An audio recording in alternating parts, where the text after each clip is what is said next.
Hi again, beautiful people out there.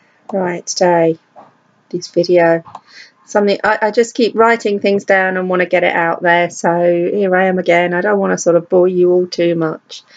First of all, I want to thank Stephen Hastings again for an amazing comment. He says, "You're right to emphasise the deep spiritual shift that's taking place in British society, a change in the country's self-image that has been favoured by the moral revulsion caused by the invasion of Iraq. Corbyn is the first politician of peace to act such widespread popular support in Britain, and I'm not forgetting the noble campaign for nuclear disarmament in the 60s. And the significant fact that he is truly a man of peace in his everyday behaviour and his parliamentary interaction. Sometimes pacifists are people who take sides in an aggressively sectarian manner.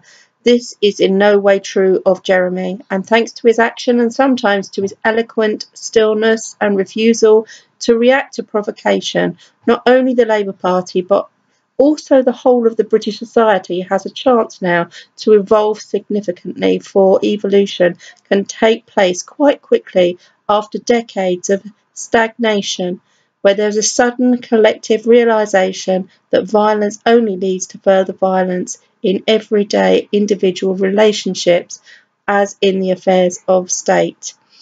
And as I responded to that, as wonderful things to say, thank you. As always, very welcome comments, resonate strongly with my own. Jeremy is a common day revolutionist who creates change by understanding and not by anger, and I've been guilty in my videos here and other places of using words which divide, such as Blairites, which I don't think we ever hear actually Jeremy use himself.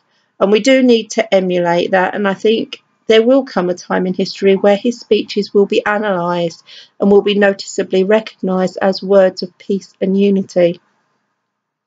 Now, Jeremy doesn't turn his back or walk away from conflict, he confronts it, but he doesn't confront it in a way of anger. During any Twitter debates that I've had, have been quite confrontational in response, and I've tried to take that on board myself and try and respond in a very calm way, which that's me naturally anyway. I do tend to always be a more calm responder to things.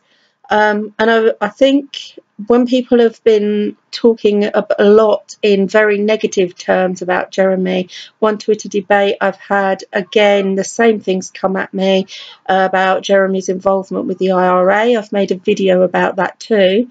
And each time the same argument is presented, that he voted against peace and he is shaking hands with terrorists. And I'll repeat for those who continue to not get it, that what you read in your media, unless you hear it directly from the person's mouth, it is falsified. His involvement was absolutely to go out there where to stop the problems. He's actually done a separate article, I think himself, or was interviewed himself as saying he went out there because he wanted to make it stop. He wanted the bombing to end. The fact that he continues to shake the hand and want to welcome back MPs who have resigned shows how he continues with this same mindset that peace and unity can only come by shaking the hands of those that have stabbed him in the back and continue to hurt. With more lies, such as those from Owen Smith's mouth, which Jeremy and he, in the recent debates that they were having, was talking about wasn't sure if Jeremy had voted for Remain or Brexit. Plain and simply, this man, it causes so much underhandedness. You know, you can see that they've already had a talk on this before and come to an agreement, but still Smith needs to use these things to just get that upper hand. And where we ask that question, where was Owen Smith during the campaign for Remain, the answer was that Jeremy apparently was campaigning with him for Remain. So, you know, it's clearly something that's just being used as a tactic. these MPs seem to continue with the same need to pull down. On one of the groups that I'm in, a Labour group, Jeremy Corbyn support group, has said that he has been rejected from party membership. Apparently, he says I've made inappropriate comments on an online petition. I joined 6 weeks ago. They have taken a subscription payment from my bank account and, of course, my £25. The email arrived about 10 minutes after I'd replied to a Momentum inquiry asking if I'd voted for Jeremy Corbyn. And it says, I don't believe that this is a coincidence. They've taken my money fraudulently and I will be taking my complaints to the trading standards. If anybody wants to speak to me on subjects like this or get their own words out or aired on some of these videos, I'm quite welcome. You're quite welcome to email me and let me know and tell me what you would like me to be talking about and what you'd like me to say on your behalf. We keep hearing Smith keep saying that he's as radical as Jeremy. But he's on the side of those that are controlling, and he's backing those and backing this control that's going on, and it's a game. And what's sad, sorry state of affairs when the leader of the Labour Party is described as radical for his simple left-wing socialist policies of opposing austerity, saving the NHS, building homes, creating jobs, and renationalising public services. It's sickening to see that he's being seen as somebody that's extremely left for those policies. That's the policies that this party is supposed to stand for. Now, Owen Smith has been accused of misogyny, another one, and it's noticeable each time that there's an accusation aimed at him, he's immediately responding by putting in policies and turning to Jeremy in debates and asking for misogyny to be addressed, thus projecting the accusations from himself in debates and making out he's concerned about other women and other men's behaviours against them. I've recently watched a video from Ralph Smart, also known as Infinite Waters Diving Deep. I do like his videos, by the way. And in one, he talks about how men are afraid of strong women. Excellent bit of insight in that video, which applies to the likes of myself, certainly, because I tend to always find myself with people, men in particular, finding me a little bit, I don't know, outspoken, perhaps. I'm not scared to say what I think, and I will say, you know, how I feel. I'm not afraid of my own emotions. That video is actually quite excellent. So it also applies to how men and women interact. It's quite insightful, I think, as is when I talk about Jeremy and his insight into cultural knowledge and understanding, which Owen Smith clearly lacks. In British society, we've been seen over recent years facing some crisis in regard to social and cultural conditioning and indoctrination and the division this creates within society. And we've seen documentaries on the BBC about how certain cultures have taken over parts of London rather than integrating. And I do seem to see this similar effect applies where men and women hold their differences as a reason to go to battle and become further and further divided.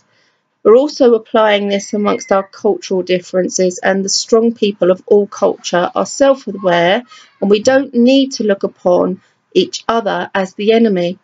Just as men need not to see strong women as the enemy, all of this fear of one another smothers people's true nature.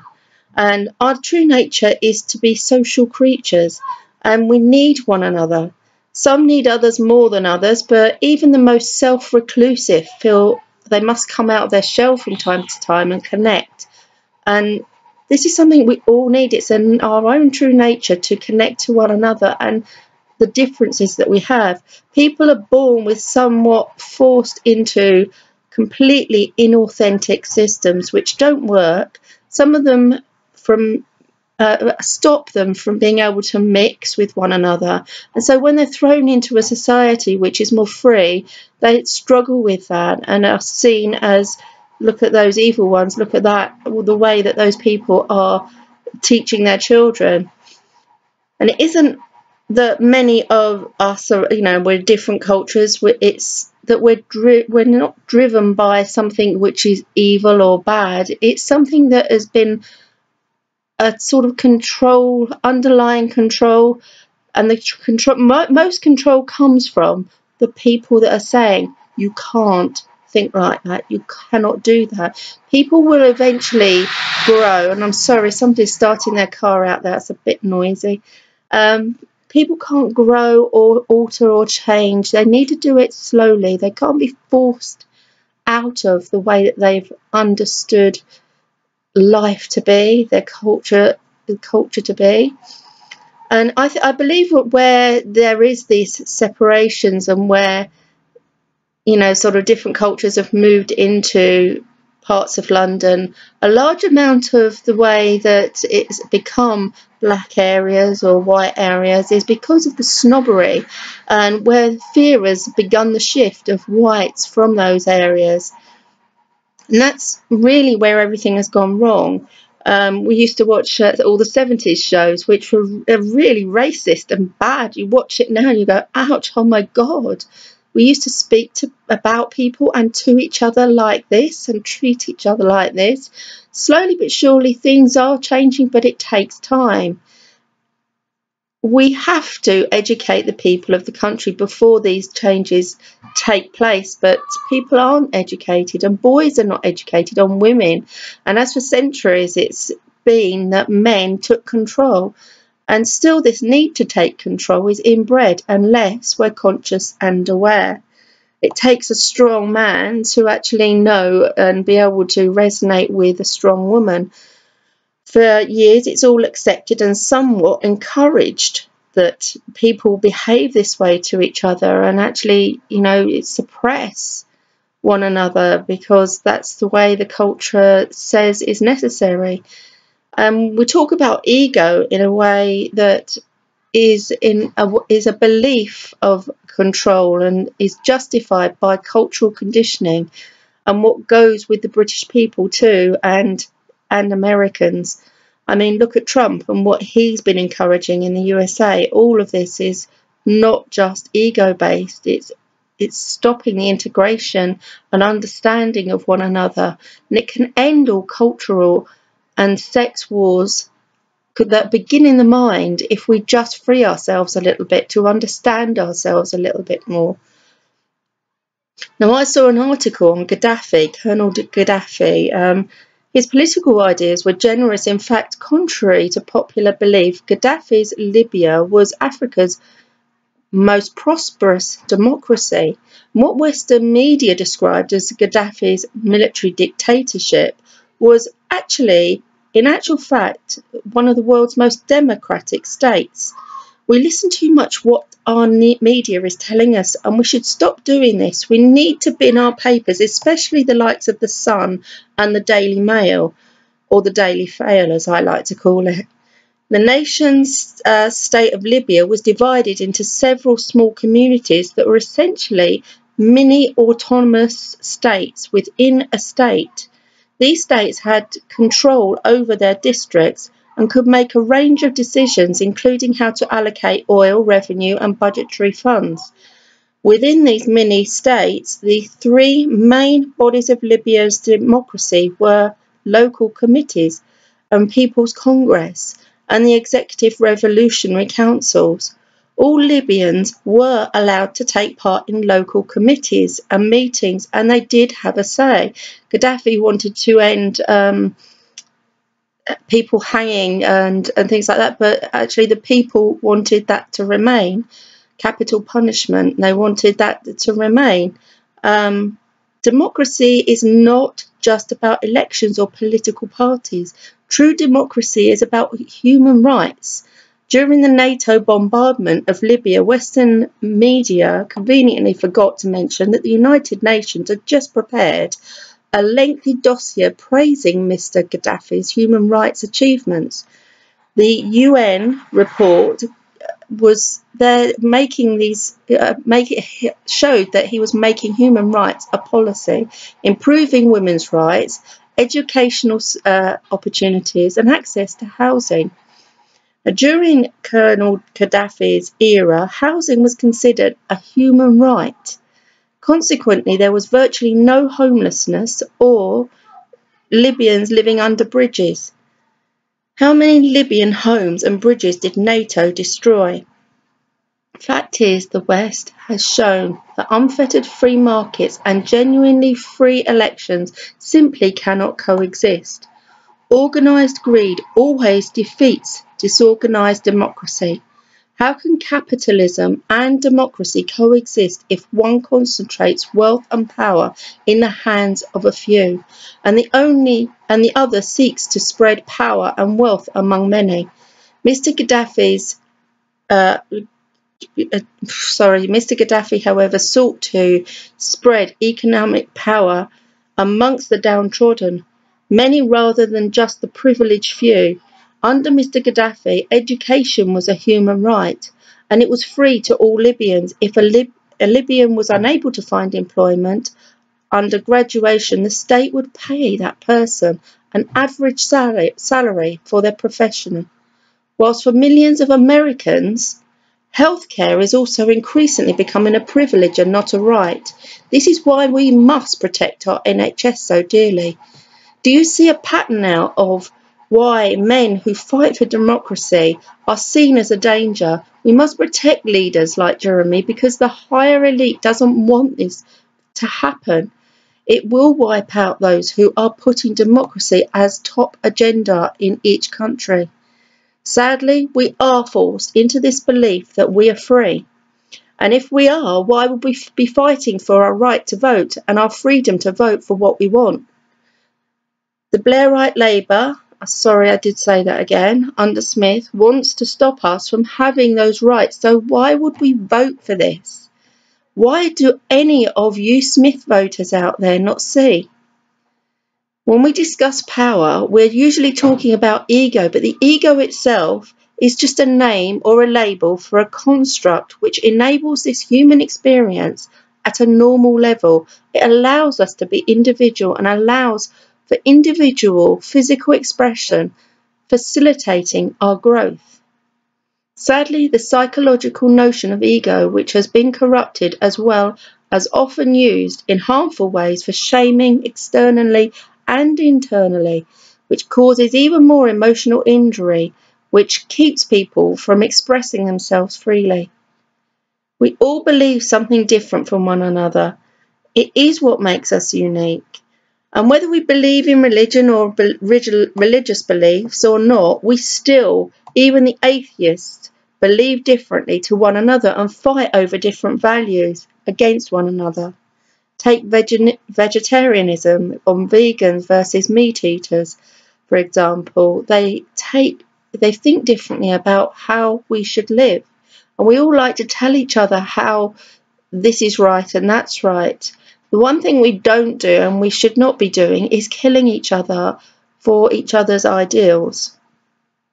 Control is about forcing others to give up on your individuality and rights, which to me sums up the whole point of this exercise. We're all beautiful and whole and complete and unfolding and stepping out more of ourselves as we go. But control is taking over, and this is becoming a frightening prospect for all of us.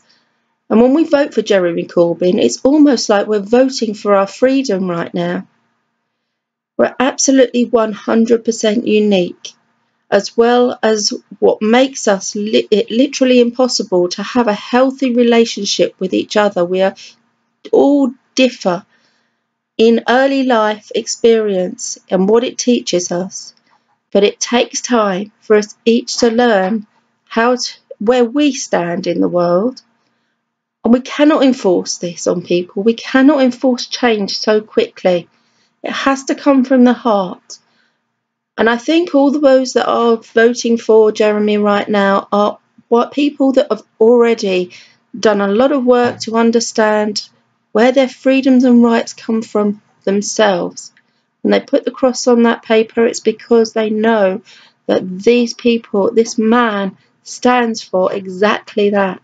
Freedom and rights. No more control. We need to have a more open view and a common ground and vision where we can all live and let live and just say that's fine, each to their own. Thank you again for listening to my video, and I hope those that haven't, subscribe, that would be great. Once again, love to all. Thank you for listening. Bye. Bye now.